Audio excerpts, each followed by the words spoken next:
આત્મા માની લેવામાં આવે છે, કારણ કે પ્રાણનું સ્પંદન, કોઈ પણ માણસ જીવે છે એવું કઈ રીતે કહેવાય? એ પ્રાણનું સ્પંદન ચાલે છે કે નહીં? જો પ્રાણનું સ્પંદન ચાલુ હોય તો વ્યક્તિ જીવંત છે એવું કહેવાય. તો પ્રાણનું સ્પંદન ચાલુ હોય તો ચૈતન્યનું સ્ફુરણ થાય છે, અને પ્રાણનું સ્પંદન ચાલુ ન હોય તો ચૈતન્યનું સ્ફુરણ થતું નથી. અને એટલા માટે પ્રાણને જ આ જીવન ટકાવી રાખનાર એક અંતિમ સત્ય, અંતિમ વસ્તુ માનવામાં આવેલો છે. હકીકતમાં આત્મા આ શરીરમાં સ્ફુરિત છે કે નહીં એ પ્રાણની હાજરીથી ખબર પડે છે. ગઈ વખતે ઉદાહરણ જોયું હતું, ઘડામાં આકાશ છે કે નહીં. ઘડામાં આકાશ છે કે નહીં એની ખાતરી શેનાથી થાય છે? ઘડામાં જો પાણી, દૂધ વગેરે કંઈક ઉમેરી શકીએ તો ઘડામાં આકાશ છે એવું નક્કી થાય, ખાતરી થાય. ખાતરી શું કે ઘડામાં આકાશ છે કે નહીં? કે ભાઈ અંદર પાણી કે દૂધ, અભિષેકના દ્રવ્ય વગેરે ભરી શકાય છે. જો ભરી શકાતા હોય તો આકાશ છે, એટલે આકાશ આંખે દેખાતું નથી. એવી રીતે આત્મા છે કે નહીં ને એ આંખે તો ખબર પડતી નથી. આત્માનું સ્ફુરણ, આકાશનું ભાન કઈ રીતે થાય છે? અંદર પાણી ભરાતું હોય તો ઘડામાં આકાશ છે એવું કહેવાય. એવી જ રીતે અંદર એટલે પ્રાણનું સ્પંદન જો ચાલુ હોય તો આત્માનું સ્ફુરણ થાય છે. આત્માનું સ્ફુરણ ઓળખી શકાય છે. સ્ફુરણ એટલે શું? પ્રતિબિંબ. એટલે સ્ફુરિત થવું અથવા તો પ્રતિબિંબિત થવું. એટલે જેમ આકાશનું જ્ઞાન આપણને આવી રીતે થાય છે, એવી જ રીતે આત્માનું સ્ફુરણ પ્રાણના સ્પંદન વડે થાય છે. પ્રાણનું સ્પંદન છે તો આત્માનું સ્ફુરણ છે એવું નક્કી થાય છે. એટલે પ્રાણ આત્માના સ્ફુરણ માટેનું નિશ્ચિત ચિહ્ન છે. નિશ્ચિત ચિહ્ન પ્રાણ છે, પ્રાણ ચાલુ છે ને તો આત્માનું સ્ફુરણ થઈ રહ્યું છે, ચૈતન્યનું સ્ફુરણ થઈ રહ્યું છે એવું નિશ્ચિતપણે કહી શકીએ છીએ. એટલે પ્રાણ એ આત્માનો એટલો બધો નજીકનો પ્રતિનિધિ છે કે આત્માની હાજરી, આત્માના ચૈતન્યના અસ્તિત્વની હાજરી પ્રાણને જોઈને નક્કી થાય છે. જો આપણી આ હાલત છે જે સ્વયં પ્રકાશ અસ્તિત્વ સ્વરૂપ છે, એના માટે પણ આપણને આવા ચિહ્નની જરૂર છે. સ્વયં પ્રકાશને જાણવાની રીત કઈ છે? એટલે કોઈ પદ્ધતિ આવી રીતે આપણે તારવી શકીએ છીએ. પ્રાણ આત્માનો એટલો નજીકનો પ્રતિનિધિ છે કે પ્રાણને જ આત્મા માની લેવામાં આવે છે. અને એટલા માટે ઉપનિષદે સાચું દર્શન પ્રદાન કરવું પડે છે કે ન પ્રાણેન ન અપાનેન મર્ત્ય જીવતી કશ્ચન.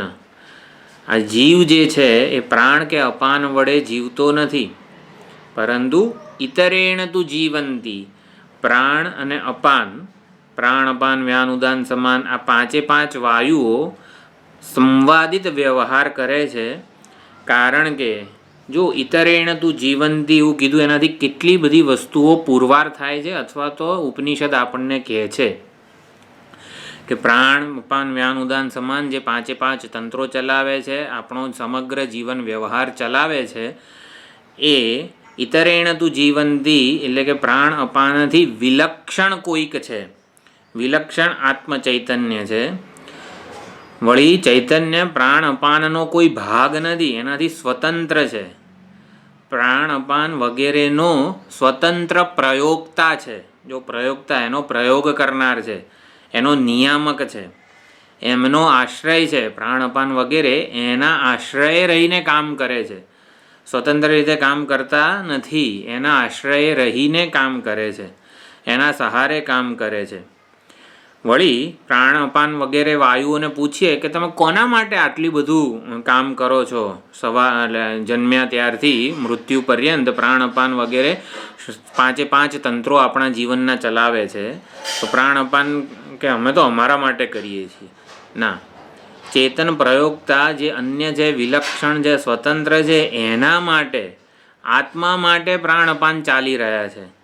પ્રાણ અને અપાન આપણું હૃદય ધબકે છે, હૃદય માટે ધબકે છે કે કોના માટે ધબકે છે? શ્વસન તંત્ર ચાલુ છે, શ્વાસ ઉચ્છ્વાસ વગેરે બધું થઈ રહ્યું છે, રુધિરાભિસરણ તંત્ર ચાલી રહ્યું છે. એ રુધિરના પોતાના માટે, લોહીને પોતાને એવી જરૂર છે કે ફર્યા કરે આખા શરીરમાં? એક પણ તંત્ર આ પ્રાણ વગેરેથી ચાલી રહ્યું છે એ પોતાના માટે નથી ચાલી રહ્યું. કોઈક એવા અસંહત સંઘાતથી જુદા એવા ચૈતન્યને માટે આ બધું થઈ રહ્યું છે. ચૈતન્યની સત્તા અને સ્ફૂર્તિથી પ્રાણ વગેરે કાર્યરત છે. આમ આપણી જે માન્યતા છે કે પ્રાણ અને અપાન જ આ શરીર ચલાવે છે, જીવન વ્યવહાર ચલાવે છે, 5 તંત્રો ચલાવે છે, તો એ માન્યતામાં સુધારો કરે છે વેદાંત શાસ્ત્ર, ઉપનિષદ, આ મંત્ર, અને સાચું દર્શન પ્રદાન કરે છે કે પ્રાણ અપાન ઇતરેણ તું જીવંતી, એ ચૈતન્ય વડે કાર્યરત છે, સ્વયં કાર્યરત નથી, પોતાના માટે કાર્યરત નથી, અને ચૈતન્યના આશ્રિત રહીને જ કામ કરનારા છે. પ્રાણ એ આત્માની અત્યંત નજીકનો આવો પ્રતિનિધિ છે, માટે પ્રાણને જ આત્મા માની લેવામાં આવેલો છે. તો એ માન્યતામાં સુધારો કરે છે ઉપનિષદ અને કહે છે ઇતરેણ તું જીવંતી, એ અન્ય વડે આવી રીતે આત્મચૈતન્ય વડે કાર્યાન્વિત થયેલા છે. પોતાની ઈચ્છાથી નથી કાર્યાન્વિત, એના માટે જ એ કાર્યાન્વિત થયેલા છે. આ પ્રમાણે ગઈ વખતે આ પ્રાણપાનની ચર્ચા થયેલી હતી. હવે મરણ પછીની જે જીવની ગતિ, નચિકેતાનો જે પ્રશ્ન હતો, અસ્તિ ઇતિ એકે ન અયમ અસ્તિ ઇતિ ચૈકે, તો શરીરમાંથી જ્યારે આવી રીતે ચિદાભાસ વિદાય લે ત્યારે, એટલે ચૈતન્ય વિદાય લે ત્યારે નાયમ અસ્તિ ઇતિ ચૈકે, એટલે જીવાત્મા પછી રહે છે કે નહીં, તો એવી બધી સુંદર ચર્ચા આવે છે. તો વાસ્તવિકતા જે છે એ પ્રમાણે આ 6ઠ્ઠો અને 7મો જે મંત્ર છે એનું આખું આપણને જ્ઞાન કરાવે છે યમરાજા. પરલોક વિષયક સંદેહ જે નચિકેતાને હતો, નાયમસ્તિ ઇતિ ચૈકે, એનો ઉત્તર આ 6ઠ્ઠા મંત્રમાં છે. પછી એનો વિસ્તાર 7મા મંત્રમાં પણ આવે છે. તો મરણ પછી જીવની ગતિ જે છે એ આ 6ઠ્ઠા મંત્રમાં કહે છે યમરાજા. હંતતે ઇદં પ્રવક્ષ્યામિ ગુહ્યં બ્રહ્મ સનાતનમ યથા ચ મરણં પ્રાપ્ય આત્મા ભવતિ ગૌતમ.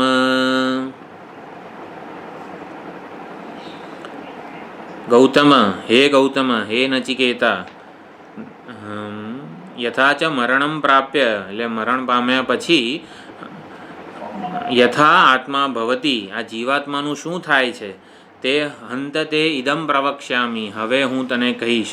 તારો જે મૂળભૂત પ્રશ્ન હતો, યમ પ્રેતે વિચિકિત્સા મનુષ્ય, જે વિચિકિત્સા સંશય હતો કે આ મૃત્યુ પામ્યા પછી, શરીરનું મૃત્યુ પામ્યા પછી થાય છે શું જીવાત્માનું, તો એ હવે હંતતે ઇદમ પ્રવક્ષ્યામિ, પ્રકર્ષેણ વક્ષ્યામિ, તારામાં નિશ્ચય જન્મે એ રીતે સ્પષ્ટતયા હું પ્રતિપાદન કરું છું.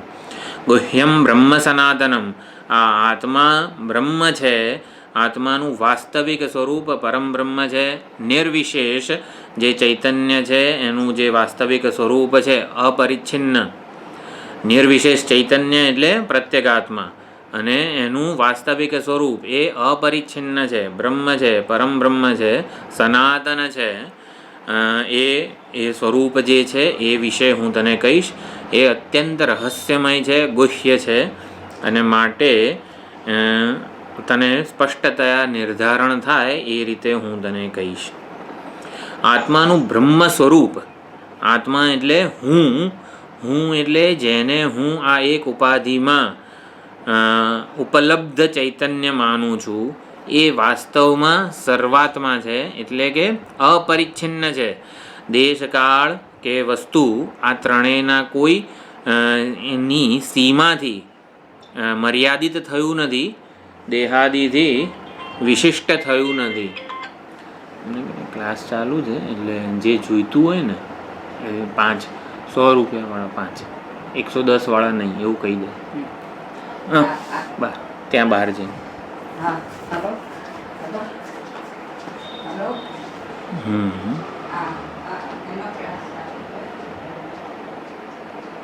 હા, તો હા, અપરિચ્છિન્ન દેશ અને કાળ વસ્તુથી સીમિત થયું નથી, દેહાદિ ઉપાધિથી વિશિષ્ટ થયું નથી. આત્મચૈતન્ય કન્ડિશન શું છે? આત્મચૈતન્યના વાસ્તવિક સ્વરૂપને જાણવાની.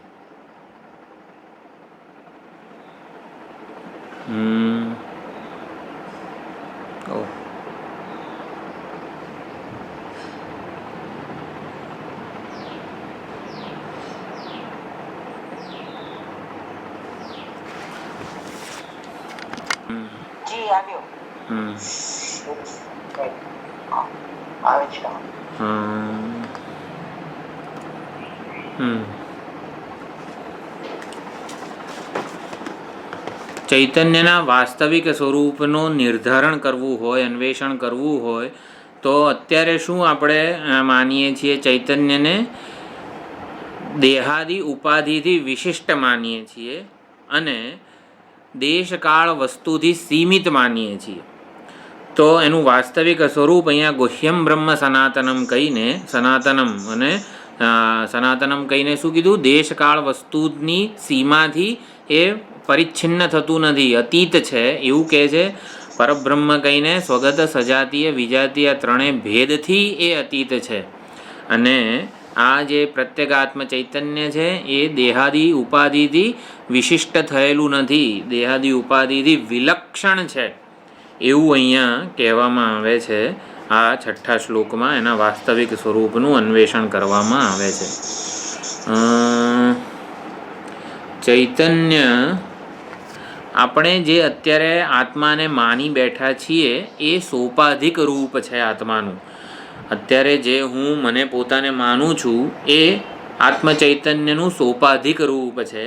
સોપાધિક રૂપ એટલે એક ઉપાધિના સંદર્ભમાં આત્મા કેવો દેખાય છે, આત્મા કેવો જણાય છે, આત્મા કેવો અનુભવાય છે. એક ઉપાધિના સંદર્ભમાં આપણે એને સોપાધિક કહેવાય. એક ઉપાધિના સંદર્ભમાં આત્મચૈતન્ય કેવું આપણને ઉપલબ્ધ થાય છે એને પ્રત્યેગાત્મા કહેવાય. એટલે સોપાધિક રૂપ કહો કે સોપાધિક રૂપનું સાચું સ્વરૂપ શું છે? સોપાધિક રૂપ એટલે એક ઉપાધિના સંદર્ભમાં આત્મચૈતન્યને જોવાનો પ્રયત્ન કરીએ તો દ્રષ્ટા કહેવાય, આત્મચૈતન્યને પ્રત્યેગાત્મા કહેવાય, જેને સાક્ષી કહેવાય. કેવું? એક ઉપાધિમાં ઉપલબ્ધ જે દ્રષ્ટા છે ને એ છે. પરંતુ સોપાધિક જે છે ઉપલબ્ધ આપણને રૂપ, એનું નિરુપાધિક સ્વરૂપ કેવું છે? ઉપાધિના સંદર્ભ વગરનું સ્વરૂપ કેવું છે? ઉપાધિના સંદર્ભે એ સાક્ષી કહેવાયો છે, પ્રત્યેગાત્મા કહેવાયો છે, દ્રષ્ટા કહેવાયો છે. પરંતુ ઉપાધિના સંદર્ભ વગર એ સ્વયં કેવો છે? સ્વરૂપતઃ કેવો છે?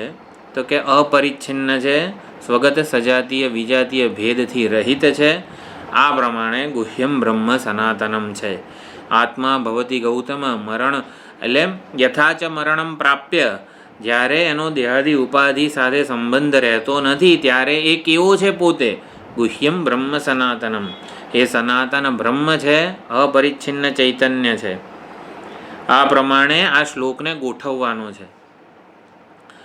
એટલે હંત એટલે પુનઃ વારંવાર આ જ તત્વનું યમરાજાએ પ્રતિપાદન કરેલું છે. ગુહ્યમ જે બ્રહ્મમાં જીવપણું, જગતકારણપણું, આ બધા કોઈ પણું નથી, કોઈ દ્રષ્ટિબિંદુ નથી, એ સ્વયં નિરપેક્ષ છે. એ હું તને એની આ ગુહ્યતા છે. બ્રહ્મનું રહસ્યમયપણું શું છે? તો કે એ બ્રહ્મને જે શોધી રહ્યો છે ને એ શોધનારનો જ આત્મા છે.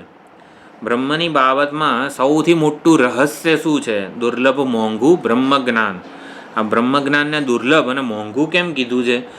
દસમાને મોંઘો કીધો છે, દસમાને દુર્લભ કીધો છે. કેમ?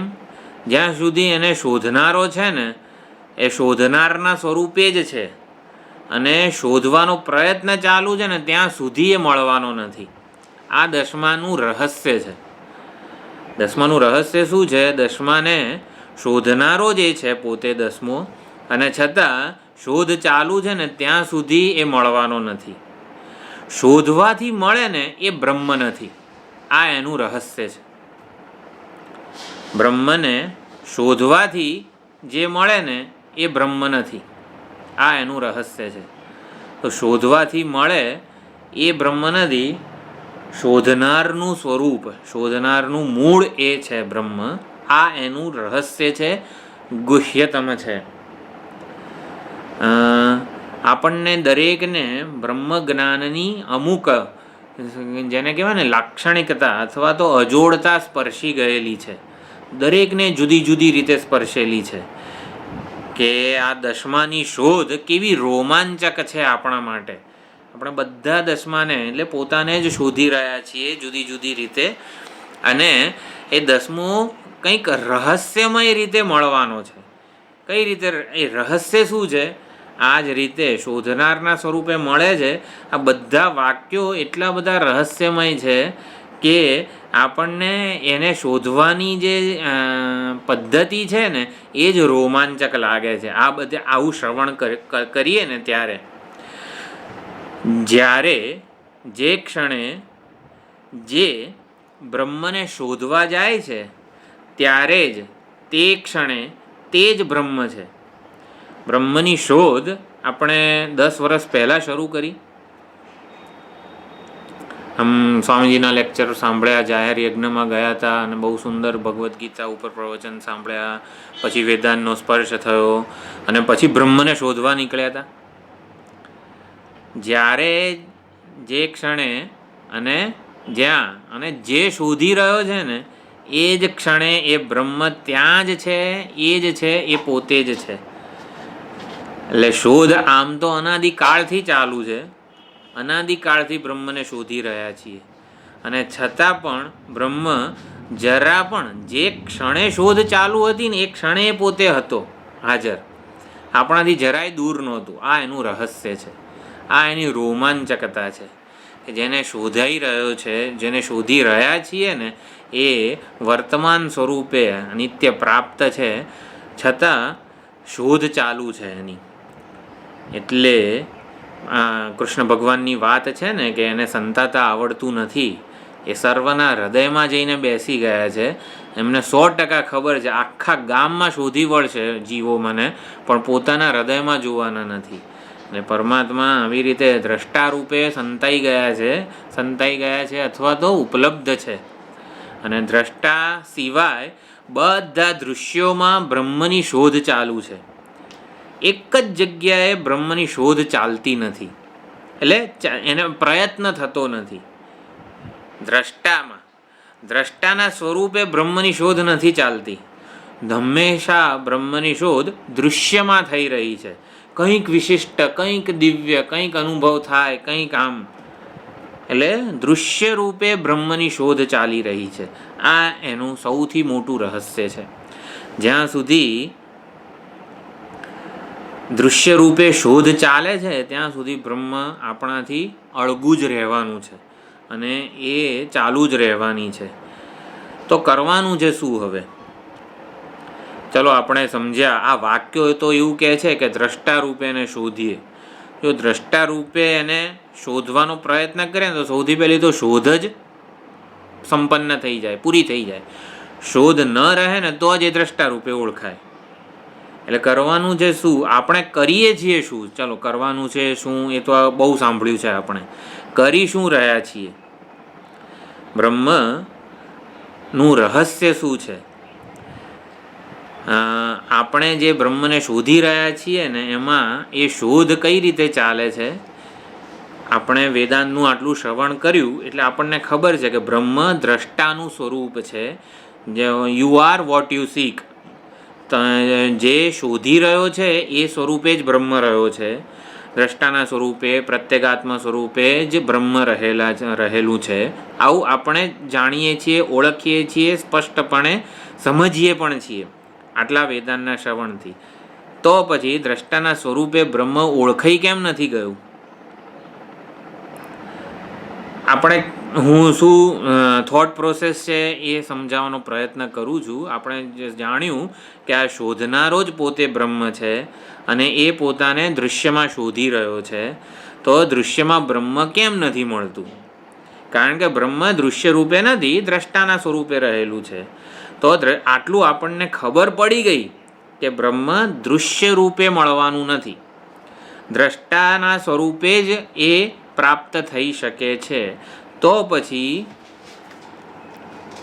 અત્યાર સુધી મળ્યો કેમ નથી? પરમાત્મા મળ્યો કેમ નથી? પરમાત્માનું આવી રીતે આપણને લાભ કેમ નથી મળ્યો? બ્રહ્મની શોધ જે ચાલી રહી છે એમાં થાય છે એવું કે પોતાને દૃશ્ય માનીને દ્રષ્ટારૂપે એને શોધીએ છીએ. એકવાર ખબર પડી ગઈ કે બ્રહ્મ તો દ્રષ્ટાનું સ્વરૂપ છે, એ તો પ્રત્યેગાત્મા છે, પરંતુ આપણે પોતાને દૃશ્ય રૂપે કલ્પીએ છીએ. આપણે પોતાને દેહાદિ વિશિષ્ટ જ માનીએ છીએ ને, કે હું એટલે આ શરીર, ઇન્દ્રિય, મન, બુદ્ધિ રૂપી ઉપાધિ, એટલે પોતાને દૃશ્ય માનીએ છીએ અને દ્રષ્ટામાં બ્રહ્મને શોધીએ છીએ. એ ભૂલ થાય છે આપણી. એટલે દૃશ્ય સાથેનું તાદાત્મ્ય તોડવાનું એટલા માટે વેદાંતમાં આટલું બધું અગત્યનું છે. દ્રષ્ટાનું દૃશ્ય સાથે તાદાત્મ્ય થયું જ નથી. દ્રષ્ટા પોતાને દૃશ્ય માની બેઠો છે, આધ્યાત્મિક તાદાત્મ્ય કહો, અને આ બધા આખી વેદાંતની પ્રક્રિયા છે. એટલે સનાતન છે બ્રહ્મ, સદૈવ આત્મ સ્વરૂપે જ છે, આપણાથી આત્માથી ક્યારે અલગ નથી બ્રહ્મ, પરંતુ પોતાને દૃશ્ય માની બેઠા છીએ, પોતાને અદશમો માની બેઠા છીએ. પછી દશમો કઈ રીતે પ્રગટ થાય પોતાના સ્વરૂપે? એટલે પોતાને દૃશ્ય માનીને દ્રષ્ટાને શોધીએ છીએ. બીજા શબ્દોમાં કહીએ, પોતાને પરિચ્છિન્ન માનીને અપરિચ્છિન્નને શોધીએ છીએ. અપરિચ્છિન્ન કોઈ દિવસ ના મળે. પોતાને પરિચ્છિન્ન એટલે સીમિત, પોતાને પરિચ્છિન્ન માનીએ છીએ, માટે અત્યાર સુધી અપરિચ્છિન્ન બ્રહ્મનો સાક્ષાત્કાર થયો નથી, વગેરે વગેરે જે હોય મળ્યું નથી કે પ્રગટ નથી થયું પોતાના સ્વરૂપે. બ્રહ્મ આત્મ સ્વરૂપે જ વર્તમાન હોય તો મને કેમ એનો લાભ નથી મળતો? મને કેમ પૂર્ણતાનો લાભ નથી મળતો? કારણ કે દૃશ્ય સાથે પોતાને દૃશ્ય માનીને દ્રષ્ટાની શોધ ચાલી રહી છે, પોતાને પરિચ્છિન્ન માનીને અનંતની શોધ ચાલી રહી છે, અપરિચ્છિન્નની શોધ ચાલી રહી છે, ભૂમાની શોધ ચાલી રહી છે. પોતાને સશરીરી માનીને અશરીરીની શોધ ચાલી રહી છે. શરીર સાથે તાદાત્મ્યપન્ન પોતાને માનીએ છીએ અને પછી આત્મા બ્રહ્મ અશરીરી છે એનું વર્ણન સાંભળીએ છીએ. એટલે પોતાના વિશેનો ખ્યાલ, માન્યતા, અભિપ્રાય વેદાંત શાસ્ત્ર આવી રીતે સુધારે છે કે હે દ્રષ્ટા, તું દૃશ્ય સાથે તાદાત્મ્યપન્ન થયો જ નથી. તું પોતાને દૃશ્યથી વિલક્ષણ રૂપે ઓળખ. ખાલી આ ઓળખાણથી જ વેદાંતનો ઉપદેશ જે છે ને પોતાનું કામ કરે છે. તત્વમસી મહાવાક્ય કામ ક્યારે કરે? જ્યારે આપણે પોતાને દૃશ્યથી વિલક્ષણ રૂપે ઓળખીએ. બસ એ આપણું કામ છે. પોતાને દૃશ્યથી વિલક્ષણ રૂપે ઓળખીએ તો તરત જ બ્રહ્મ દ્રષ્ટા સ્વરૂપે આપણને પ્રગટ થયેલો, ઓળખાયેલો થઈ જાય. એટલે જે બ્રહ્મ છે ગુહ્યમ બ્રહ્મ, આ ગુહ્યતા છે, રહસ્ય છે દશમાની શોધનું, બ્રહ્મની શોધનું. કે પોતાને અદશમો માનીને દશમાની શોધ ચાલે છે, પોતાને દૃશ્ય માનીને દ્રષ્ટાની શોધ ચાલે છે, પોતાને પરિચ્છિન્ન માનીને અપરિચ્છિન્નની શોધ ચાલે છે. એટલે આ એક આપણી જે માન્યતા છે, અથવા તો શ્રવણ મનન નિધિધ્યાસનની જે સાધનાની જે મૂળભૂત ભૂલ હોય એ આપણે સુધારવાની છે. કે દૃશ્ય સાથે તાદાત્મ્યપન્ન હું ક્યારેય થયો નથી, એ પ્રમાણે એની ઓળખવાનો પ્રયત્ન કરવાનો છે. તો આવું સુંદર રહસ્ય આ છઠ્ઠા મંત્રમાં પ્રગટ કર્યું. પછી મરણોત્તર ગતિ 7મા મંત્રમાં યમરાજા કહે છે, યથા કર્મ યથા શ્રુતમ. આ બહુ જ પ્રસિદ્ધ, ઘણી બધી જગ્યાએ કોટ થયેલું આ વાક્ય છે. તો 7મો મંત્ર છે, જે 6ઠ્ઠા મંત્રમાં પ્રતિજ્ઞા કરી હંતતે ઇદમ પ્રવક્ષ્યામી, હું તને કહીશ કે મરણ પછી આ જીવાત્માનું શું થાય છે, તો એ પ્રતિજ્ઞા હવે આવી રીતે યમરાજા 7મા મંત્રમાં કરે છે, પૂરી કરે છે. યોનિમન્યે પ્રપદ્યન્તે શરીરત્વાય દેહિનઃ સ્થાણુમન્યેનું સંયંતી યથા કર્મ યથા શ્રુતમ. તો યેયમ પ્રેતે વિચિકિત્સા મનુષ્યે અસ્તિ ઇતિ એકે ન અયમ અસ્તિ ઇતિ ચૈકે. તો આ વિચિકિત્સા છે મરણોત્તર ગતિની, એને અહીંયા સ્પષ્ટ શબ્દોમાં યમરાજા ઉત્તર આપે છે. અન્ય યોનિમ પ્રપદ્યન્તે, યોનિમ એટલે આવી રીતે ગર્ભમાં, કોઈ માતાના ગર્ભમાં પ્રવેશ કરે છે. શરીરત્વાય દેહિનઃ, શરીર ધારણ કરવા માટે, બીજું શરીર ધારણ કરવા માટે આ કેટલાક જીવો, કેટલાક જીવાત્માઓ યોનિમ પ્રપદ્યન્તે એટલે કોઈક માતાના ગર્ભમાં પ્રવેશ કરે છે. અને જો એટલે સત્કર્મો વગેરે કંઈક કર્યા હોય તો આવી રીતે અન્ય માતાના ગર્ભમાં પ્રવેશ કરે છે. અથવા તો અન્ય સ્થાણુમ અનુસંયંતી, જો પાપ કર્મોનું પ્રાધાન્ય હોય તો સ્થાવર ભાવ, પર્વત વૃક્ષ વગેરે સ્થાવર ભાવને પ્રાપ્ત થાય છે. યથા કર્મ યથાશ્રુતમ, જેવા કર્મ કર્યા હોય અને યથાશ્રુતમ જેવું શ્રવણ કર્યું હોય, અથવા તો જેવા સંસ્કાર પ્રાપ્ત કર્યા હોય. અહીંયા શ્રુતમથી એ અર્થ સમજવાનો છે, જેવી ઉપાસના કરી હોય, જેવા મૂલ્યો સેવ્યા હોય, જેવી ભાવનાઓ જીવન દરમિયાન સેવી હોય, એને અનુરૂપ નવી યોની પ્રાપ્ત થાય છે. આ એક થોડું રહસ્ય છે. જે તે યોનીમાં જે તે સુખ દુઃખ પ્રાપ્ત થાય, જેનું કારણ શું છે? જેવી ભાવના સેવી હોય, જેવા મૂલ્યો સેવ્યા હોય અને જેવા સંસ્કાર પ્રાપ્ત કર્યા હોય, જેવી ઉપાસના કરી હોય, ઉપાસના પ્રમાણે યોની મળે છે. યોની એટલે શરીર, અને એ શરીરમાં સુખ દુઃખ કર્મ પ્રમાણે મળે છે. આ એક છે, જેમ કે કૂતરાની યોની મળે. કૂતરાની યોની કઈ રીતે મળે?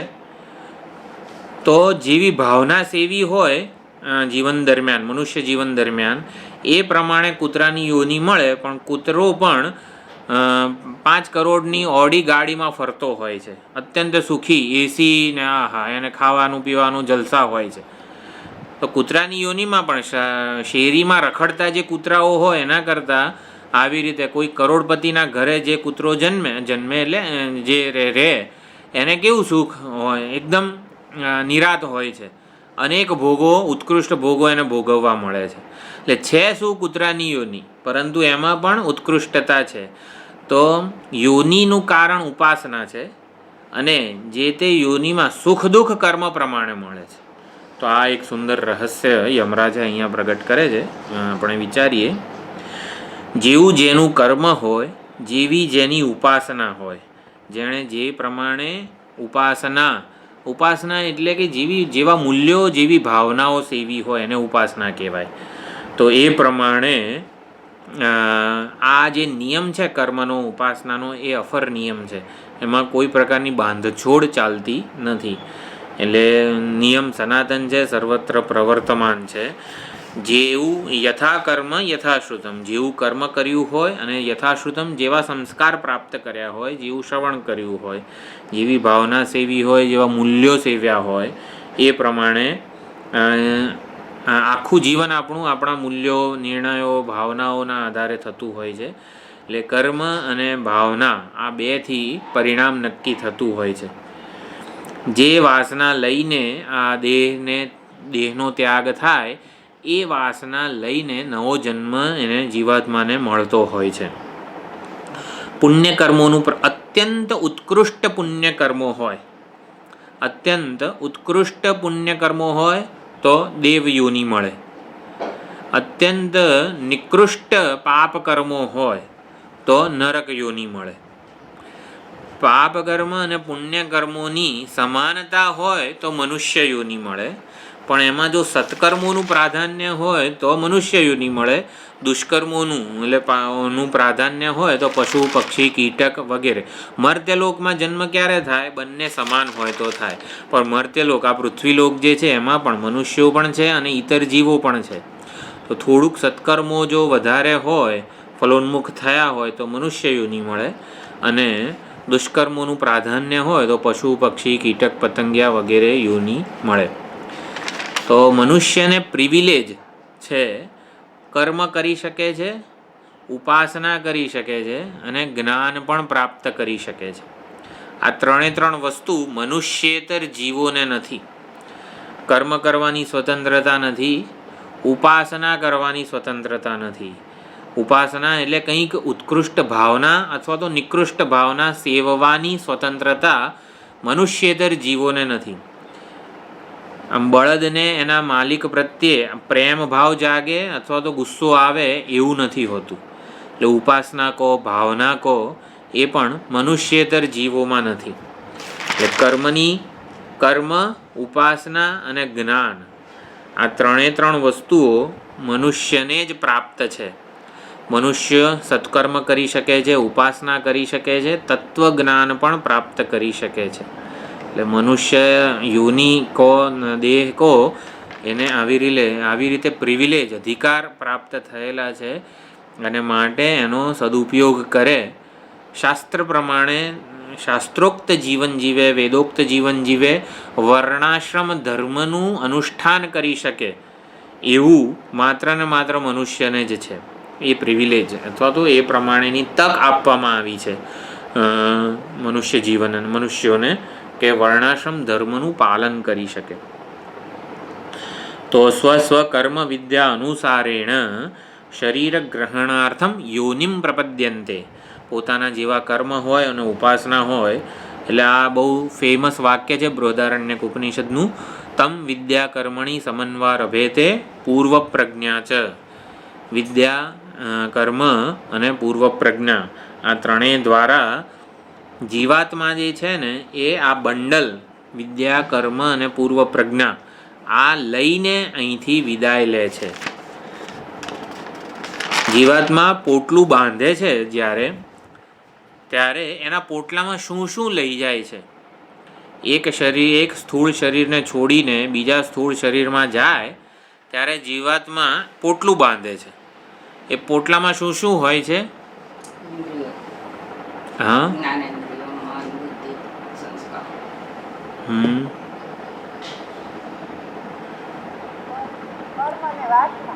કર્મ, વાસના, પછી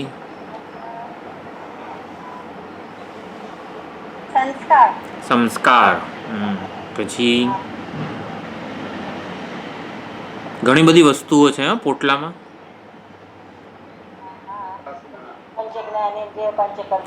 હા, કશું ઇન્દ્રિયો અહીં રાખીને જાય છે? આંખ જોતી રહે છે, વિદાય લઈ લે પછી આંખ આમ ના.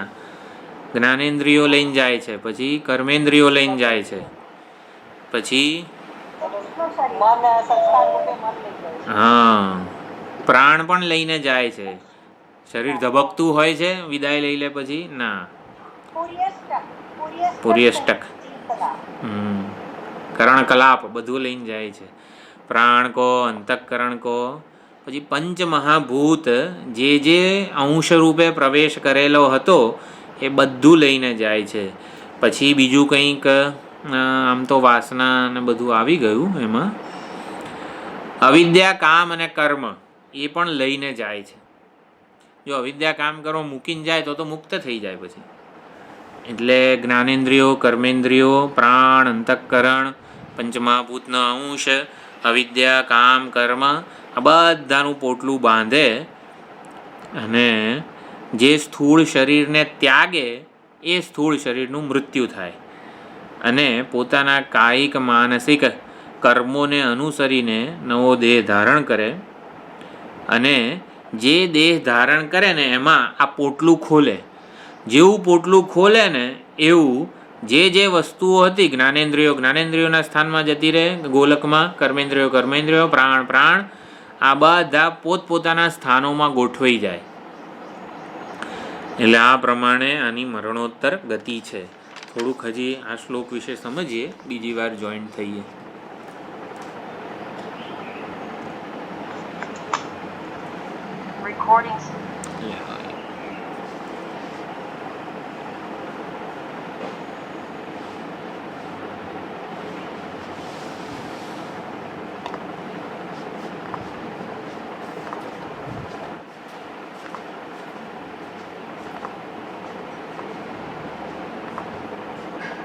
Recording in progress.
તો પોતાના કર્મને અનુસાર એટલે શરીરમાં રહેલા ભેદનું કારણ આવી રીતે પોતાના કર્મ, વાસના, ઉપાસના વગેરે છે.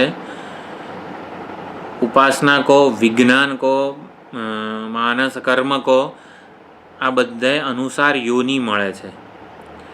ઉપાસના વિજ્ઞાન, ઉપાસના કહો કે વિજ્ઞાન કહો કે માનસ કર્મ કહો, આ માનસ કર્મ અનુસાર યોની મળે અને બાહ્ય કર્મ અનુસાર શારીરિક વગેરે કર્મ અનુસાર સુખ દુઃખ મળે છે. તો આવી રીતે નિકૃષ્ટ યોની તો મળે, પરંતુ સુખ મળી શકે ખરું એમાં. નિકૃષ્ટ આપણે ઉદાહરણ જોયું કૂતરા વગેરેનું, અત્યંત આલિશાન બંગલામાં રહેવા મળે વગેરે, તો એ સુખ દુઃખ એના કર્મો પ્રમાણે હોય છે. પરંતુ કૂતરાની યોની નિકૃષ્ટ યોની શું છે? એટલે યથા કર્મ યથાશ્રુતમ.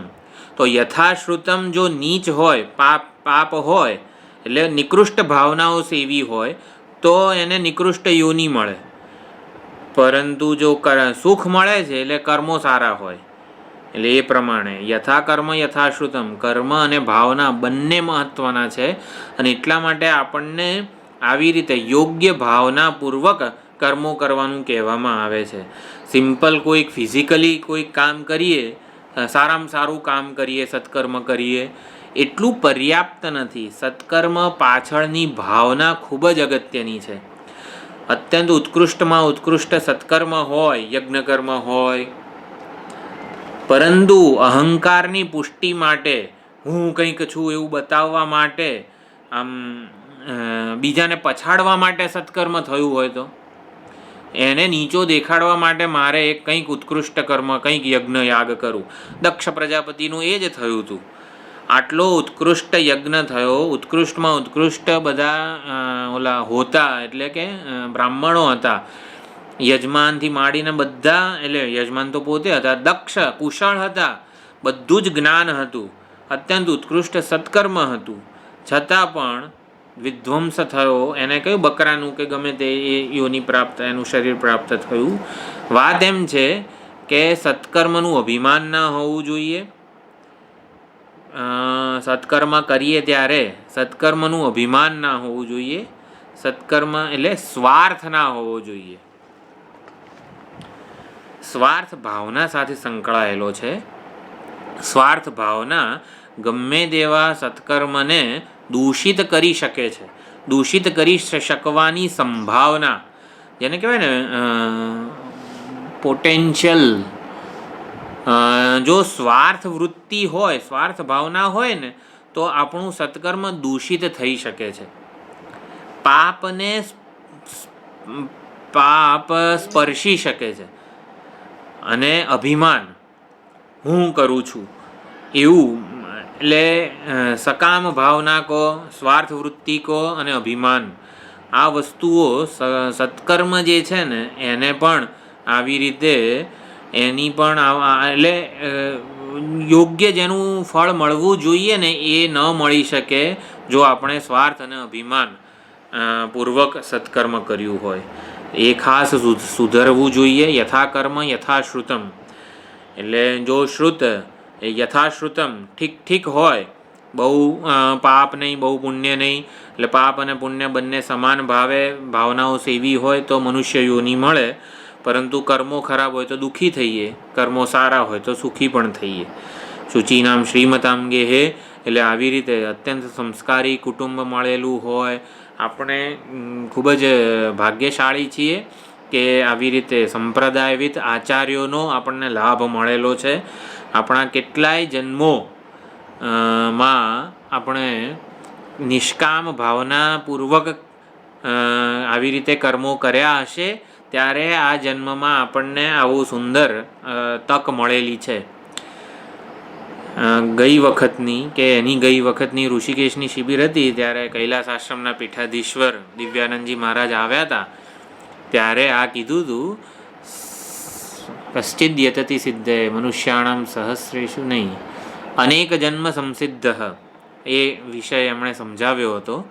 તો અનેક જન્મ સંસિદ્ધ એટલે એમાં એમણે સમજાવ્યું હતું કે કેટલાય સેંકડો જન્મોમાં માત્ર ને માત્ર નિષ્કામ કર્મ જ કર્યું હોય, એક પણ સકામ કર્મ ના કર્યું હોય ને ત્યારે વેદાંત સાંભળવા મળે, વેદાંતનું શ્રવણ.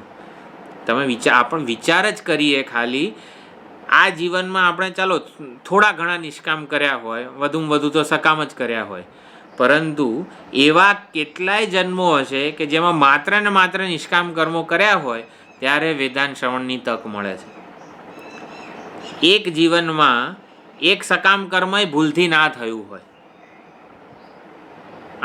એટલે કેટલી દુર્લભતા છે આપણને જે આ મળ્યું છે, આ તક વેદાંત શ્રવણની, એના માટે કેટલું આપણે બલિદાન આપેલું છે. જો ભીષ્મ પ્રતિજ્ઞા, ભગીરથ પ્રયત્ન, આ બધા કેવા પ્રયત્ન જોડે ભગીરથ જોડાયેલું છે, પ્રતિજ્ઞા જોડે ભીષ્મ જોડાયેલું છે. એવી રીતે બલિદાન શબ્દ, આ બલિએ જે દાન કર્યું ને એને બલિદાન કહેવાય. બલિએ શું દાન કર્યું હતું? આવી રીતે પદમ તૃતીયમ કુરુ શેષણી મે નીચમ, બલિ જેવું દાન હજી સુધી કોઈએ કર્યું નથી. એટલે બલિદાન શબ્દ. ભીષ્મ જેવી પ્રતિજ્ઞા હોય, ઘણા બધાએ કર્યું, પણ એટલે ભીષ્મ પ્રતિજ્ઞા જેમ બલિદાન, બલિએ જેવું કર્યું હતું એવું એને બલિદાન કહેવાય. તો આ પ્રમાણે આપણે આ મૂલ્ય સમજીએ. વેદાંત શ્રવણ કઈ કિંમતે આપણને મળેલું છે. આને પૂજ્ય સ્વામીજી ઓપોર્ચ્યુનિટી કોસ્ટ કહે છે કે આપણને જે મળ્યું છે એની ઓપોર્ચ્યુનિટી કોસ્ટ શું આપણે મેળવી શકીએ છીએ.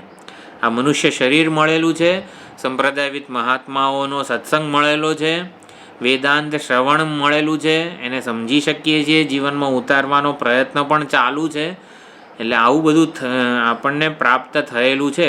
ઘણા લોકોને આમ આત્મા અને આમ ભગવાનની કથા સાંભળવી ગમે, પણ વેદાંતનું શ્રવણ, આત્મા અને આવા બધા શબ્દો ભારે ભારે લાગે, ઊંઘ આવી જાય આત્મા અને વગેરે બધું સાંભળીએ તો.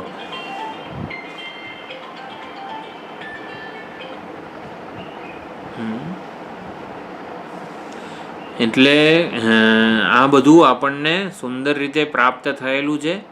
તો એને બરોબર એને શું કહેવાય, પચાવવું પડે, એનો ઉપયોગ કરી જાણવો પડે. એમાં જ મનુષ્ય જે છે, જિજ્ઞાસુ જે છે, એનું ડાપણ છે. તો યથાકર્મ યથાશ્રુતમ એની પણ સુંદર વાત કરી યમરાજાએ. હવે જીવ બ્રહ્મ ઐક્યનું પ્રતિપાદન કરે છે 8મા મંત્રમાં. તો 8મો મંત્ર છે, યેષુ સુપ્તેષુ જાગર્તિ કામમ પુરુષો નિર્મિમાણઃ તદેવ શુક્રમ તદ્બ્રહ્મ તદેવામૃતમુચ્યતે તસ્મિલ્લોકાશ્રિતાઃ સર્વે તદુનાત્યેતિ કશ્ચન એતદ્વૈ તત. જીવ બ્રહ્મ ઐક્યનું પ્રતિપાદન કઈ રીતે આપણા ઉપનિષદો કરે છે. તત્વમસી ત્વમ તત અસી તું જે અપરિચ્છિન્નતાને, ભૂમાને, અનંતને પામવા મથી રહ્યો છે એ તારું સ્વરૂપ છે વગેરે અનેક પ્રક્રિયાઓથી આવી રીતે ઐક્યનું પ્રતિપાદન થાય છે. તો અહીંયા પણ જે પ્રથમ પંક્તિ છે, પંક્તિ છે મંત્રની, ય એષુ સુપ્તેષુ જાગર્તિ કામમ કામમ પુરુષો નિર્મિમાણઃ. આ જે પ્રથમ પંક્તિ છે એ જીવાત્માનું આપણું વર્ણન કરે છે. એટલે ઉદ્દેશ્ય અને વિધેય એવું જે આપણે સમજ્યા છીએ, આપણને ઉદ્દેશીને આપણું વર્ણન કર્યું, ત્વમ પદનું નિરૂપણ કર્યું પ્રથમ પંક્તિમાં. એ જ વિધેય છે, બ્રહ્મ છે, અપરિચ્છિન્ન છે, સર્વાત્મા છે એવું દ્વિતીય પંક્તિમાં કહે છે કે જેનું પ્રથમ પંક્તિમાં નિરૂપણ થયું એ વાસ્તવમાં કોણ છે, કેવો છે? તદેવ શુક્રમ તદ્બ્રહ્મ તદેવામૃતમુચ્યતે.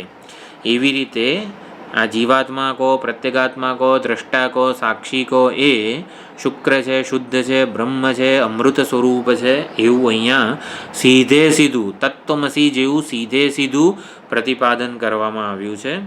અને પછી તસ્મિન લોકાહ શ્રિતાહ સર્વે, એ અધિષ્ઠાન છે, બ્રહ્મ જે છે અધિષ્ઠાન છે, સર્વનું અધિષ્ઠાન છે, એમાં આ બધું આશ્રિત છે. તદુનાત્યેતિ કશ્ચન, ઘડો ક્યારેય માટીનું અતિક્રમણ કરી શકે નહીં. એમ જે બ્રહ્મમાં, જે અધિષ્ઠાનમાં સર્વ કંઈ આશ્રિત છે, અધ્યારોપિત છે, એ નામ રૂપાત્મક જગત કે અનાત્મ ઉપાધિઓ એ ક્યારેય આ બ્રહ્મનું, અધિષ્ઠાનનું, અસ્થિભાતિ પ્રિયનું અતિક્રમણ કરી શકતા નથી, એનાથી અન્ય સ્વતંત્ર રહી શકતા નથી. એતદ્વૈતદ, હે નચિકેતા, તે જે નિર્વિશેષ તત્વની પૃચ્છા કરી હતી અન્યત્ર ધર્માદ અન્યત્રા ધર્માદ પ્રશ્ન વડે, એ આ તે જે પૂછેલું તત્વ છે એ જ આ તદેવ શુક્રમ તદ્બ્રહ્મ, એ જ બ્રહ્મ છે, એ જ પરમાત્મા તત્વ છે. આ રીતે અહીંયા સ્વપ્ન અવસ્થાના સંદર્ભમાં જીવેશ્વર ઐક્યનું પ્રતિપાદન થઈ રહ્યું છે. તો સ્વપ્ન અવસ્થાનું વર્ણન કરે છે, ય એષુ સુપ્તેષુ જાગર્તિ. તો સ્વપ્ન અવસ્થામાં જે આ બધું સ્થૂળ શરીર જે છે અને ગોલકો વગેરે કશું કાર્યાન્વિત હોતું નથી, જ્ઞાનેન્દ્રિયો પણ નથી હોતી, અને એટલા માટે એષુ સુપ્તેષુ, આ બધા સૂઈ ગયા હોય ત્યારે જે જાગે છે, એટલે સ્થૂળ શરીર સાથે તાદાત્મ્ય હોતું નથી, પરંતુ આ સ્વપ્ન જે છે અર્ધ જાગ્રત અવસ્થા છે. એટલે એમાં સ્થૂળ શરીર કે ઇન્દ્રિયો સાથે તો તાદાત્મ્ય હોતું નથી, અડધું અંતઃકરણ પણ સૂઈ ગયું હોય છે, કર્તૃત્વ બુદ્ધિ હોતી નથી સ્વપ્ન અવસ્થામાં. સ્વપ્નમાં છે ને મેં બહુ બધું દાન કર્યું હતું એટલે એવું ના જાય, કર્તૃત્વ બુદ્ધિ હોતી નથી, એનું કોઈ પુણ્ય ના મળે આપણને, એટલે કર્તૃત્વ બુદ્ધિ હોતી નથી. સ્વપ્ન એ ભોગ ભૂમિ છે. જાગ્રત અવસ્થા દરમિયાન જે કર્મો કર્યા હોય, અધૂરા રહી ગયા હોય ભોગવવાના, એ સ્વપ્ન અવસ્થામાં આપણને મનમાં એના તીવ્ર સંસ્કાર જો પડેલા હોય તો એ પ્રમાણે મન એ અતૃપ્ત ભોગની જે વાસનાઓ છે એને પૂરી કરવા માટે પોતાનું કલ્પિત એક જગત સર્જે છે. એટલે અતૃપ્ત વાસનાઓની પોતાની પૂર્તિ માટે એ વાસનાઓને અનુરૂપ શરીરનું નિર્માણ થાય છે, ભોગોનું નિર્માણ થાય છે. એટલે ભોગ્ય અને ભોગતા બંનેનું નિર્માણ આ જીવાત્મા કો, મન કો એ કરે છે. યેષુ સુપ્તેષુ જાગર્તિ, જે જાગે છે, કામમ કામમ પુરુષો નિર્મિમાણ. કામમ કામમ, પ્રત્યેક જે કંઈ કામના હોય એને અનુરૂપ આવી રીતે શરીરનું અને ભોગોનું, ભોગતાનું અને ભોગ્યનું સર્જન કરે છે. તો સ્વપ્નનું સર્જન એ સંકલ્પપૂર્વકનું સર્જન છે.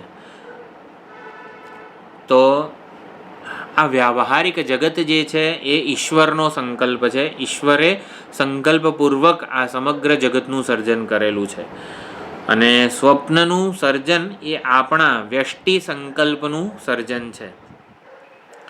સ્વપ્નનું જગત પણ આપણે આપણા સંકલ્પપૂર્વક બનાવેલું છે. સ્વપ્નમાં જે લાડુ હોય છે એ લાડુ મેં સર્જ્યો છે, અને લાડુ રૂપે પણ હું જ પોતે હોઉં છું. એટલે સ્વપ્નનું અભિન્ન નિમિત્ત ઉપાદાન કારણ હું પોતે છું. અભિન્ન નિમિત્ત ઉપાદાન કારણ જનરલી ઈશ્વર માટે કહેવામાં આવે છે. જગત રૂપે ઈશ્વર એ જગતનું ઉપાદાન કારણ પણ છે અને નિમિત્ત કારણ પણ છે. અભિન્ન નિમિત્ત ઉપાદાન કારણ જનરલી ઈશ્વર માટે આ શબ્દ વપરાતો હોય છે. તો સ્વપ્નનું અભિન્ન નિમિત્ત ઉપાદાન કારણ હું છું, પરંતુ સ્વપ્ન જગતનો ઈશ્વર હું કહેવાવું નહીં. સ્વપ્નનું અભિન્ન નિમિત્ત ઉપાદાન કારણ હું ચોક્કસ છું, પરંતુ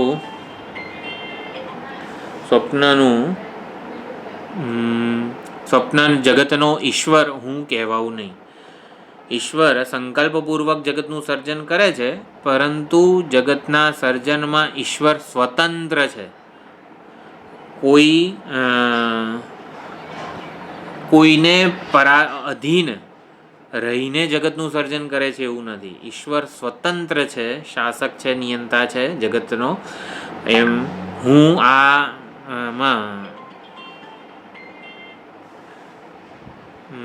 મારા સ્વપ્ન જગતનો હું ઈશ્વર કહેવાવું નહીં. ભલે અભિન્ન નિમિત્ત ઉપાદાન કારણ હોઉં, પરંતુ ઈશ્વર કહેવાવું નહીં. ભલે મારા સંકલ્પથી થાય છે, એટલે હું અભિન્ન નિમિત્ત ઉપાદાન કારણ છું મારા સ્વપ્નનું, એ અર્થમાં ઈશ્વરપણું કહેવાય. પરંતુ મારે આજે આ સ્વપ્ન જોવું છે એવું કોઈ મારી સ્વતંત્રતા નથી. એટલે એ અર્થમાં ઈશ્વર ખરેખરો તો ઈશ્વર હું ના કહેવાવું. સ્વપ્નનું સર્જન અને સર્જક આ બંને હું પોતે છું. હું જે સ્વપ્નનું સર્જન છું, સ્વપ્નનું જગત છું, અને જગતનો સર્જનહાર પણ હું પોતે છું. સ્વપ્નનો દ્રષ્ટા પણ હું છું, સ્વપ્ન દૃશ્ય પણ હું પોતે જ છું. દ્રષ્ટા અને દૃશ્ય હું પોતે જ છું, ભલે એવી સ્વપ્ન કાળે મને ખબર ના પડતી હોય. જો આપણે સમજી રહ્યા છીએ તદેવ શુક્રમ તદ બ્રહ્મ, એટલે એ જ બ્રહ્મ કઈ રીતે છે, કારણ કે વર્ણન થઈ રહ્યું છે આવી રીતે અભિન્ન નિમિત્ત ઉપાદાન કારણ રૂપે. એ જ દ્રષ્ટા અને દૃશ્ય એક જ હું છું. તેવી રીતે જાગ્રતમાં પણ સમજવાનું શું છે આપણને, જાગ્રતમાં પણ દ્રષ્ટા અને દૃશ્યનો ભેદ નથી. હું જ એક દ્રષ્ટા છું, અદ્વિતીય દ્રષ્ટા છું, અને આ સમગ્ર દૃશ્ય મારાથી અનન્ય છે. અનન્ય છે એટલે મારાથી ભિન્ન નથી, સ્વતંત્ર નથી. એ સમજવાનું છે. એટલે સ્વપ્ન જગતનો હા બોલો બોલો. અચ્છા, અહીંયા આગળ જે સ્વપ્ન જગતમાં જે શું કહેવાય, મિથ્યાથી મિથ્યાનું સર્જન થયું છે, એટલે મિથ્યા રહે છે, અને એવું જાણી શકાય? ના, વિવેક બુદ્ધિ નથી, અને એટલા માટે આપણને પોતાને ખબર નથી એ વખતે કે મારામાંથી આ સર્જન થયું છે. જાગ્યા પછી ખબર પડે છે કે હા, આ બધું તો હું જ હતો.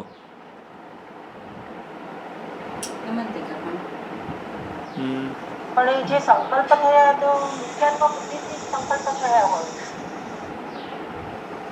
હા, એક સેકન્ડ. શું કહો છો? હા, મિથ્યા બુદ્ધિથી. હા, જે સંકલ્પ થયા હોય તે ભોગવના કે જે પણ હોય તે મિથ્યાત્વ બુદ્ધિથી થયા હોય, એટલે મિથ્યાત્વ બુદ્ધિ જ એનું કારણ બની જાય સ્વપ્ન. હા, એટલે તૈજસ પોતાને સ્વપ્ન દ્રષ્ટા, એટલે એમાં પરિચ્છિન્નતા સાથે તાદાત્મ્ય રહેલું જ છે. પરંતુ એટલે અહીંયા તો જેમ સ્વપ્ન જગતમાં કેવી રીતે સ્વપ્ન દ્રષ્ટા અને દૃશ્યનો ભેદ હોતો નથી, દ્રષ્ટાથી જુદું દૃશ્ય હોતું નથી. અત્યારે કેવું લાગે છે કે આ મોબાઈલ મારાથી જુદો છે ને, સ્વતંત્ર છે, હું અહીં છું, મોબાઈલ અહીંયા છે. દ્રષ્ટા અને દૃશ્યનો ભેદ આપણને લાગે છે.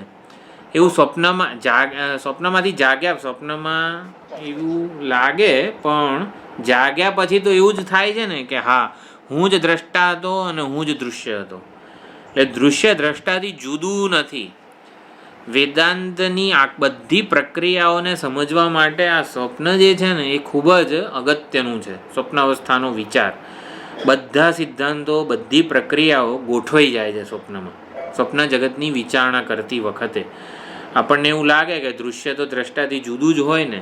જો એવું જ હોય તો સ્વપ્નમાં એવું હોતું નથી. દ્રષ્ટાના સંકલ્પ રૂપે જ દૃશ્યનું સર્જન થતું હોય છે. દ્રષ્ટા જુએ છે માટે દૃશ્યનું સર્જન થાય છે.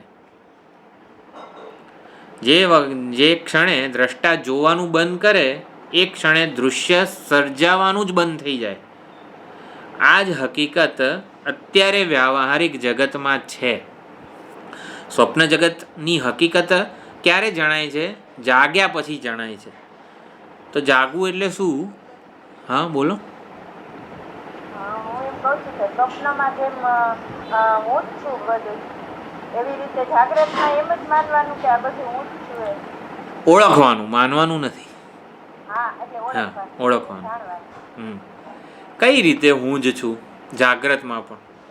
જાગ્રત દેહ સાથે સ્થૂળ દેહ સાથે તાદાત્મ્ય થાય. હે? સત્ય મિથ્યા છે. હું દ્રષ્ટા છું એ સત્ય છે ને દ્રશ્ય મિથ્યા છે. દૃશ્યનું દ્રષ્ટાથી સ્વતંત્ર અસ્તિત્વ નથી એવું સમજવાનું. એને મિથ્યા કીધું છે. મિથ્યા એટલે શું? સ્વતંત્ર અસ્તિત્વ. ચૈતન્યથી કોઈકનું સ્વતંત્ર અસ્તિત્વ, સાક્ષીથી સ્વતંત્ર અસ્તિત્વ સાક્ષ્યનું નથી.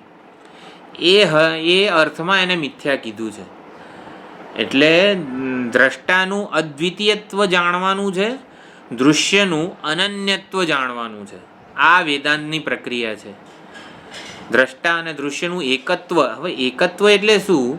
દ્રષ્ટા અદ્વિતીય છે અને દૃશ્ય અનન્ય છે. અનન્ય છે એટલે વ્યતિરેકેણ અભાવ. અનન્યત્વ કો, મિથ્યાત્વ કો. હા, હું જોઉં છું ને માટે છે. દ્રષ્ટા છે તો દ્રશ્ય છે. હા, જો અત્યારે ઉપદેશ શાસ્ત્રીમાં જે ચર્ચા ચાલી રહી છે ને, એ કેવું છે? વાચ્ય વાચકનો ભેદ. આ મોબાઈલ છે અને મોબાઈલ આકારની વૃત્તિ મારી બુદ્ધિમાં છે. હવે મોબાઈલ છે માટે બુદ્ધિમાં મોબાઈલ આકારની વૃત્તિ છે, કે પછી બુદ્ધિમાં મોબાઈલ આકારની વૃત્તિ છે માટે મોબાઈલ છે? બુદ્ધિમાં વૃત્તિ છે માટે. હે? હા, આ મોબાઈલ છે બરોબર. મારા હાથમાં આ વ્યાવહારિક જગતનો સાચો મોબાઈલ છે. સરસ, કેટલા બધા 15,000નો આવેલો છે વગેરે વગેરે. એટલે સાચો મોબાઈલ આપણે માનીએ છીએ. હવે એનું મિથ્યાત્વ આપણે સમજવું છે. તો આ મોબાઈલ મિથ્યા જેવું કઈ રીતે સમજાય? આ મોબાઈલ છે કારણ કે અથવા તો મોબાઈલ છે માટે મારી બુદ્ધિમાં મોબાઈલ, આ મારો મોબાઈલ છે, વિવો મોબાઈલ છે, એવી બુદ્ધિ, એવી મોબાઈલ આકારની બુદ્ધિવૃત્તિ છે. લો, હા, શું મોબાઈલ છે માટે મોબાઈલ આકારની વૃત્તિ છે, કે પછી મોબાઈલ આકારની બુદ્ધિવૃત્તિ બુદ્ધિમાં છે માટે બહારનો મોબાઈલ છે? બંને સાપેક્ષ છે. હા, બંને સાપેક્ષ છે. જો અત્યારે ઉપદેશાસ્ત્રીમાં ચર્ચા એ ચાલી રહી છે કે આ તમે નક્કી નહીં કરી શકો. મોબાઈલ છે માટે વૃત્તિ છે કે વૃત્તિ છે માટે મોબાઈલ છે? વાચક છે માટે વાચ્ય છે, વાચ્ય છે માટે વાચક છે? આ કોઈ રીતે પ્રમાણથી નક્કી થઈ શકે એવું નથી. બંને એકબીજાની સાપેક્ષે છે. જે વસ્તુ બંને એકબીજાની સાપેક્ષ હોય ને માટે મિથ્યા હોય. આવી ચર્ચા ચાલી રહી છે ઉપદેશશાસ્ત્રીમાં. હવે આ વસ્તુને છે ને પોતાની રીતે ગોઠવવાનું છે બુદ્ધિમાં, કે હા, કે નામના આધારે નામી હોય, નામીના આધારે નામ હોય, તો નામ અને નામી બંને મિથ્યા કઈ રીતે? હવે આ છે ને થોડુંક આ દેહ સાથેનું તાદાત્મ્ય થોડુંક ઓછું થાય ને તો આ બંનેનું મિથ્યાત્વ સમજાય એવું છે. એટલે આપણે શું કરીએ, મેં કીધું ને, દૃશ્ય સાથે તાદાત્મ્યપન્ન થઈને દ્રષ્ટાના સ્વરૂપે શોધીએ છીએ બ્રહ્મને, તો થોડુંક વધારે અઘરું લાગે આપણને કે આ મોબાઈલ મિથ્યા છે. કઈ રીતે? હવે વેદાંત કઈ રીતે આ મોબાઈલને મિથ્યા કહે છે ને, એટલે મોબાઈલ આ ખોટું છે ને એ અર્થમાં મિથ્યા જેવું નથી કહેતું. દૃશ્ય મિથ્યા છે કારણ કે દ્રષ્ટાથી સ્વતંત્ર અસ્તિત્વ, ઇન્ડિપેન્ડન્ટ એક્ઝિસ્ટન્સ જેને કહેવાય, સ્વતંત્ર અસ્તિત્વ નથી એનું. એ સમજવાનું છે.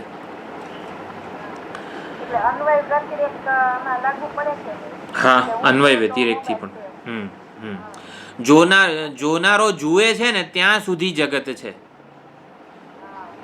આપણે એક ઉદાહરણ જો વેદાંત બહુ એટલે આવો ગહન સિદ્ધાંત ના સમજાય તો ઓલું એક ઉદાહરણ નહોતું, નાનો બાળક છોકરો આવ્યો સ્કૂલેથી, મમ્મી બહુ ભૂખ લાગી છે, તું કંઈક જલ્દી બનાવી દે, અને એને ટીવી જોવા કાર્ટૂન જોવા બેસાડ દે છે. અડધી પોણી કલાક સુધી મમ્મી રસોઈ બનાવે છે ગરમ ગરમ, પછી તો અડધી પોણી કલાક સુધી એની ભૂખ ક્યાં ગઈ એ ભૂલી જ ગયો હતો. ભૂખ નામની વસ્તુ હતી જ નહીં. કેમ? એને જાણનારો નહોતો. જાણનારો છે ને ત્યાં સુધી આ જગત છે. એને જગતનું મિથ્યાત્વ કહેવાય. ભૂખ મિથ્યા છે. કેમ? એને જાણનારો ના હોય ને, ભૂખ્યો નહોતો, ભૂખ્યો જતો રહ્યો હતો. ભૂખ્યો શું બની ગયો હતો? કાર્ટૂન દ્રષ્ટા બની ગયો હતો. એટલે ભૂખ મિથ્યા છે. આપણને તો આ ભૂખ મિથ્યા છે, આ બધું બપોર જમવાનું છે અને બધું ભૂખ મિથ્યા છે. કઈ રીતે? એવી રીતે જગતનું મિથ્યા તો સમજવાનું નથી. જાણનારા વિના જગતનું અસ્તિત્વ નથી. એટલે આવી રીતે થોડીક યુક્તિપૂર્વક પણ આપણે ગોઠવવાનું છે આ બધું, કે દરેકની જગત મિથ્યા જે સમજવાની, અહીંયા જેટલા પણ આપણે બધા છીએ ને, દરેકની જુદી જ યુક્તિ હશે કે હું આ રીતે જગતને મિથ્યા સમજ્યો છું. દરેકની પોતાની જ યુક્તિ હશે. જો પૂજ્ય સ્વામીજી દયાનંદજી મહારાજ ના પ્રવચનોમાં, કોઈ પણ પ્રવચનો વાચારંભણમ વિકારો નામદેવ, આપણને સ્પષ્ટપણે સમજાઈ જાય કે એ જગતને મિથ્યા આ યુક્તિથી સમજ્યા હતા. કારણ કે ફરીને એના ઉપર જ આવી જાય. એટલે આપણે સમજી શકીએ કે એમણે કઈ રીતે ગોઠવેલું છે બધું. આચાર્યોના પ્રવચનોમાં આપણને ખબર પડે કે દરેક જણની પોતાની એક આમ શું કહેવાય સ્પેશિયલ વેપન લેવાનું પણ, હા, આમ ગોઠવવું પડે આપણે.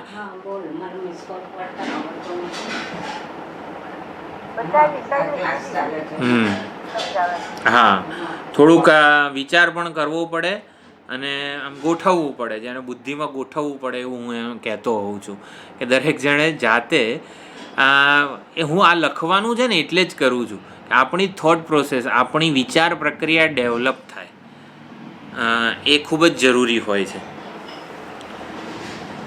એટલે નિદ્રારૂપી દોષને લીધે જીવ આ સ્વપ્નાવસ્થામાં જાણતો નથી કે આ હું દ્રષ્ટા બધા દૃશ્યોમાં અદ્વિતીય છું અને બધા દૃશ્યો મારાથી અનન્ય છે, મારામાં જ કલ્પિત છે, એવું એને ખબર એ નિદ્રારૂપી દોષને લીધે જાણતો નથી. જાગ્યા પછી એને ખબર પડે છે કે કેવળ હું જ હતો, મારા સિવાય બીજું કંઈ નહોતું. સ્વગત સજાતીય વિજાતીય ભેદ વગરનો હું એકલો જ હતો, અદ્વિતીય હું હતો. તો જે શિવમ શાંતમ શુદ્ધમ ચતુર્થમ મન્યંતે ઉપનિષદે જેવો વર્ણવેલો છે ને એવો હું હતો. આવું એને જાગ્યા પછી ખબર પડે છે. સાધ્ય સાધક દ્વૈત પ્રપંચ, બધું પ્રપંચ મિથ્યા હતો, મારાથી અલગ નહોતો, સ્વતંત્ર નહોતો. એટલે આ પ્રમાણે બધું સમજવાનું છે, ગોઠવવાનું છે. સુંદર આ બધા મંત્રોની હવે વિચારણા છે. આ 8મો મંત્ર પણ ખૂબ જ ગહન છે. મજા એટલે વિચાર ભાથું આપણને આપે છે યમરાજા. વેદાંતની બધી સુંદર પ્રક્રિયાઓનો પણ ઉપદેશ કરે છે. આપણે આવતી વખતે હવે આ ઋષિકેશની શિબિર પછી રામનવમી પછી ક્લાસ થશે, એટલે ત્યાં સુધી આપણે જે કંઈ છે એનો લાભ લઈશું. જે શ્રવણ થાય છે, થઈ રહ્યું છે, એનો પણ લાભ લઈશું. ઋષિકેશની શિબિર ચાલુ થાય છે એટલે પછી રામનવમી પછી ક્લાસ લઈશું. ઓમ પૂર્ણમદઃ પૂર્ણમિદં પૂર્ણાત પૂર્ણમુદચ્યતે પૂર્ણસ્ય પૂર્ણમાદાય પૂર્ણમેવાવશિષ્યતે. ઓમ શાંતિ શાંતિ શાંતિ. હરિ ઓમ શ્રી ગુરુભ્યો નમઃ. હરિ ઓમ.